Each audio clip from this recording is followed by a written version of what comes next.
Why do we lawyers struggle so much with failure? Many of us face that perfectionistic pipeline. It begins with taking the LSATs, doesn't it? Getting the right score to get into the right school. And then it goes with our rankings in our class in law school. Where do we rank? Are we in the top 10% where we can get the job that we want? Or do we make law review? And then it goes into being hired. Do we get to the successful kind of firm that we really want, the big name firm? And it follows us into our career. Just the same competition, the same drive for success. Welcome to the Free Lawyer Podcast. I'm your host, Gary Miles. I remember it like it was yesterday. I stood frozen in that courtroom when the jury forewoman read the verdict for the defense. My client's auto accident seemed like a slam dunk. Liability was barely contested. The evidence really seemed quite clear. Yet somehow I lost. And in that moment, the voice in my head was merciless. You just weren't good enough. If you've ever had that voice hijack your thoughts after a professional setback, this video will change everything about how you handle failure, because here's what I've discovered after 40 years in the courtroom. The attorneys who rise to the top are not the ones who never fail. They're the ones who've mastered the art of transforming those defeats into victories. In the next 15 minutes, I'll show you exactly how I help attorneys reframe failure and the daily practices that build failure resilience. By the end, you will have a system that will help you to turn every single setback into a stepping stone to growth and success. I'm Gary Miles, and I've been practicing law for over 4 decades as a trial attorney and managing partner. And I've seen brilliant attorneys destroy their careers, obsessing over single losses. And I've watched others transform crushing defeats into their greatest strengths. Through my coaching practice, I help attorneys break free from the mental prisons that hold them back, including the perfectionist trap that turns every failure into a character assassination. Today, we're going to explore failure reframing, because mastering the skill is the difference between merely surviving in law and absolutely thriving. Why do we lawyers struggle so much with failure? I know for me, as a child, I was picked on, I was bullied, I was heavy, I wore nerdy glasses, I did very well in class, and everyone picked on me. And I sought validation, approval through my success. And that led to perfectionistic behaviors. And it followed me right into law school, where I graduated #1 in my law school class because I was so driven to show that I deserved approval. And, so many of us face that perfectionistic pipeline. It begins with taking the LSATs, doesn't it? Getting the right score to get into the right school. And then it goes with our rankings in our class in law school. Where do we rank? Are we in the top 10% where we can get the job that we want? Or do we make law review? And then it goes into being hired. Do we get to the successful kind of firm that we really want, the big name firm?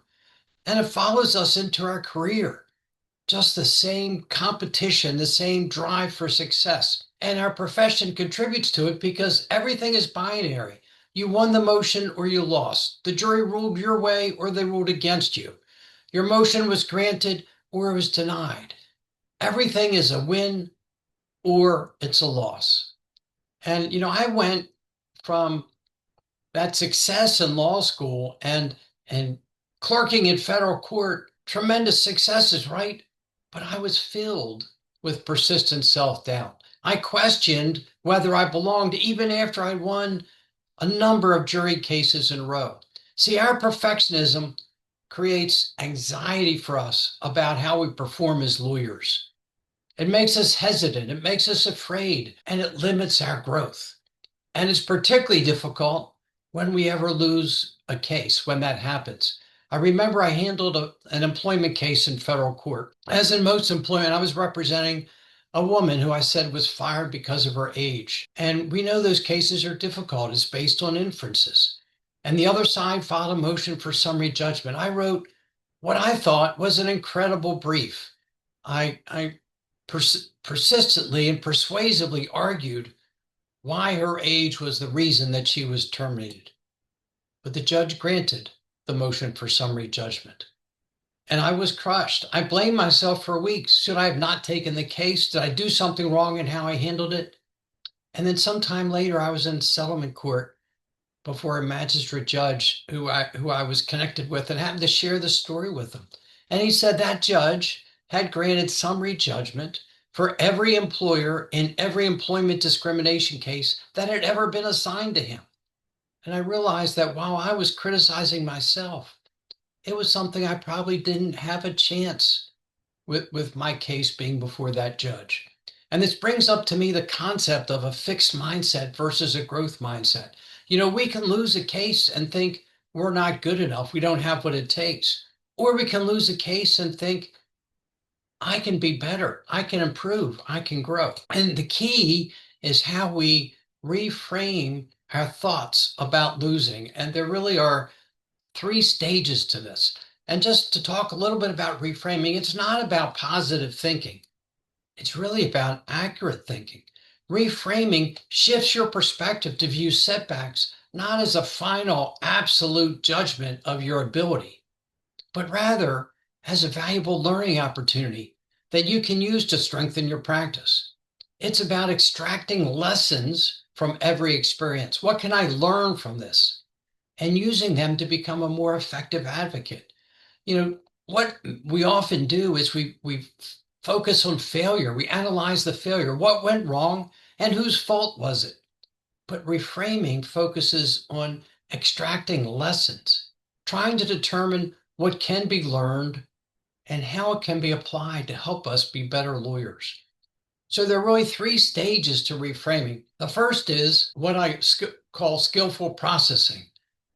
Taking 24 hours to just step back and just experience the feeling, letting it happen. Immediate analysis doesn't work. We're too clouded with emotion and self-judgment. It's really hard. So take 24 hours and just step away. Engage in some, physical activity. Go for a long walk or journal your thoughts and feelings about the case. Or if you have a mentor, someone in your firm or a colleague or a mentor like me, you can share the experience with. It helps to talk about it, to either put it in your journal or share it with someone you know, like, and trust. And just take some moment to let the feelings get absorbed because they're real.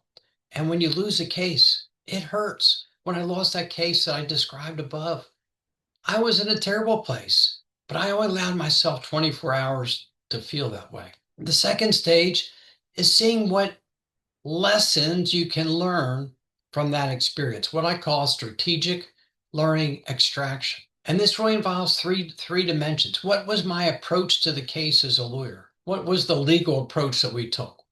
What was our strategy? How were my communications with my client about the case? And how was my performance as a lawyer? What did I do right? What did I do wrong? And these are some questions to think about. What went according to plan? What surprised you? What would you enhance next time or do differently? And what skills does this experience suggest we should develop further? I had that case that I described above it went haywire, it went backwards. I have no idea still to this day why it happened. And what I learned then is when you try a jury case, anything can happen. The most surprising verdict can happen because juries are inexperienced. They're picked because they don't know anything about the accident or about medicine or about law. And so strange results happen based on unusual comments, unusual thoughts, take them to different places. And I realized that law is, by its nature, unpredictable. But what I did wrong there was I didn't really prepare my client for it. So I learned that I have to discuss further with my clients what could happen in the case. And even though it looks strong, what is likely to happen? And what might happen even if it's not likely. Let the client really know what the pros and cons are, what the possibilities are. So that's stage 2, seeing what we can learn from the experience. And stage 3 is integrating those lessons into our future work. I believe in whenever I have an event like that where there's something I learned from, I create a wisdom journal. I document what I learned for future use. I make a record of it. So I know I can refer back to it over all the lessons I've learned from all the cases and matters I've handled. And then I create action steps with timelines and hold myself accountable to my colleagues or my partners. What do I need to do to improve next time? What should I do differently? When should I begin integrating? How long will it take? So, for example, with that case that I lost so surprisingly, I created a new client preparation protocol where I actually explained to clients about the unpredictability of jury results so that's really clear to them. Because in that case, I was so confident I hadn't explained it to her as much as I should have, because I honestly never really thought this was much of a possibility, and that was my mistake. So think about what you can learn and then create a process and a time frame for integrating what you've learned into your future work and document it in your wisdom repository, wisdom journal, whatever you want to call it. If you're realizing you need help implementing these frameworks in your practice, if you struggle with handling setbacks, I'm offering courtesy coaching calls to help you break free from perfectionistic thinking, and the link is in the description below. The next thing I want to talk about is the language patterns we use that really reshape our views on our losses, our setbacks, our hurdles. We use words that wound us, words that hurt us, rather than words that heal us. Losing a case is hard, but talking to ourselves in ways that make it worse doesn't serve us. And there are a couple of ways we do it. The one is we use absolute statements like, I completely failed, instead of something that might be more accurate, like that outcome did not reflect my preparation or the quality of the work I did in court. So change it from absolute to accurate. When you catch yourself making absolute statements, pause and consciously rephrase them into more accurate statements, because we may have lost the case, but we may have done a lot of good things, and we may have worked hard, and we may have presented a good case. The other is we make global statements about ourselves. I'm terrible in court, for example, when maybe we need to say something more specific, like I need to make stronger objections or be more persistent about my objections or pay more attention to what evidence I should object from. Just as an example, when you catch yourself making global statements about yourself, ask instead what specific skill or what specific approach can be improved. And the other is to switch from a fixed statement about yourself to a growth-oriented statement. When you lose a case, instead of saying, I'm a terrible lawyer, I'm not cut out for this, change it to a statement that reflects your growth possibilities. I'm developing stronger litigation skills, for example. Fixed mindset statements suggest a permanent limitation. Growth-oriented language emphasizes ongoing development and growth. And when you're faced with disappointment, consciously practice adding phrases like, I'm developing, I'm strengthening, I'm building capacity for, something like that to your self-talk to show that you're growing and you have the potential to grow. I remember I had an oral argument very early in my career. And honestly, I thought I did terribly. And I began to say, I'm terrible at oral arguments. I make those kind of statements to myself because the judge asked me questions I wasn't prepared to answer. I stumbled and fumbled and did not present a good response. So I learned to change that from I'm terrible at arguments to I need to be better prepared for questions from the judge. See, if we assess ourselves specifically, we can create room for improvement. We can create a plan or a path where we can actually improve our oral argument or our trial skills or whatever it might be. So finally, I'd like to talk about a process for building our resilience, for building our ability to come back from setbacks or hurdles. The first is before you go into some stressful situation like court or negotiation or a mediation or a very challenging client meeting, something like that. I urge you to do this. Review 3 previous matters like that where you were successful. Think about them. Focus on them. Acknowledge to yourself that you are well prepared for the hearing or trial or mediation or client meeting.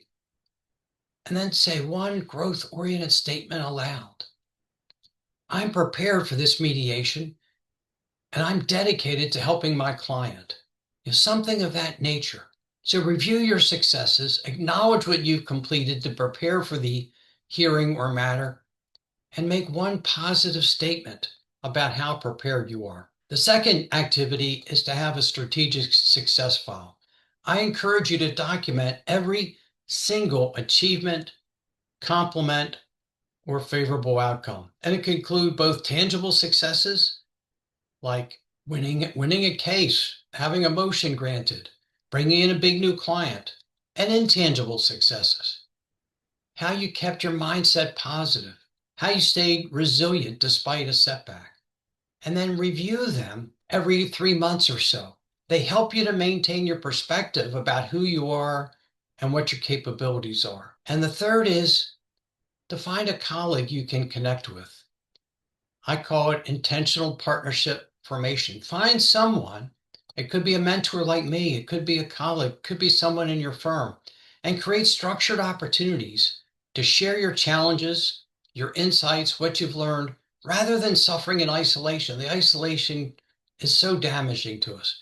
So find that colleague who, like you, is focused on growth, where you two can support each other when you have a setback or something doesn't go right. And structure your conversations so it's not just, Gary, you're a good lawyer and you do well, but actually to review the case and review what you learned. And he or she will do likewise with you.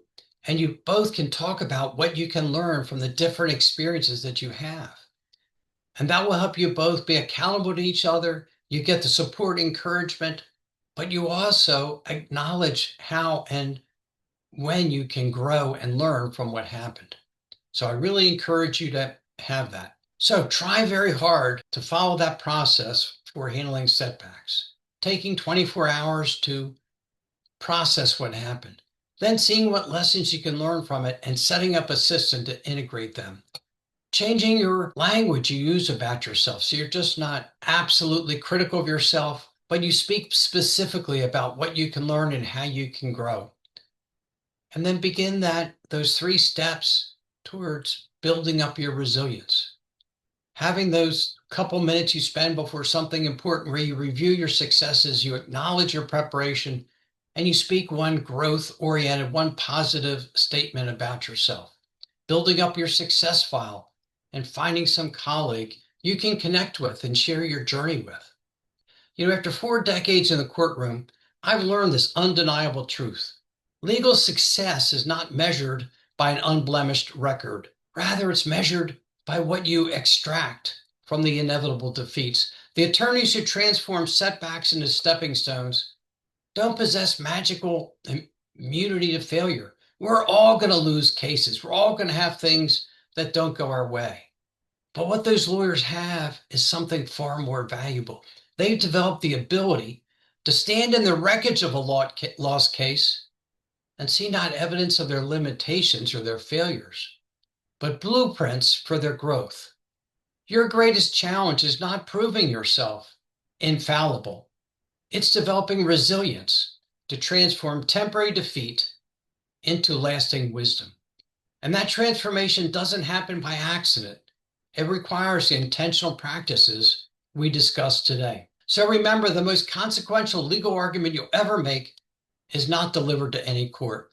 It's the case you present to yourself about what failure means and what you are capable of becoming. When you win that case, no courtroom defeat can ever truly diminish with you. If this resonated with you, here's what I'd like you to do right now. Hit that subscribe button and the notification bell. I release 2 episodes weekly on the Free Lawyer Podcast with strategies just like this one. And drop a comment and tell me, what's one professional setback you're ready to reframe using today's framework? I read every comment, every email, and I'm happy to help you work through that. If you're serious about breaking free from perfectionistic thinking that's limiting your practice, if you're ready to start learning from those setbacks instead of letting them truly defeat you, I'm offering courtesy coaching calls to help you implement these strategies, and that link is in the description. Let's turn your setbacks into your greatest strengths. And until next time, remember, you're not just surviving in law, you're thriving. Now go prove it. Thank you for joining me here today. I truly appreciate each and every one of you. And as always, please be well, be safe, and be free.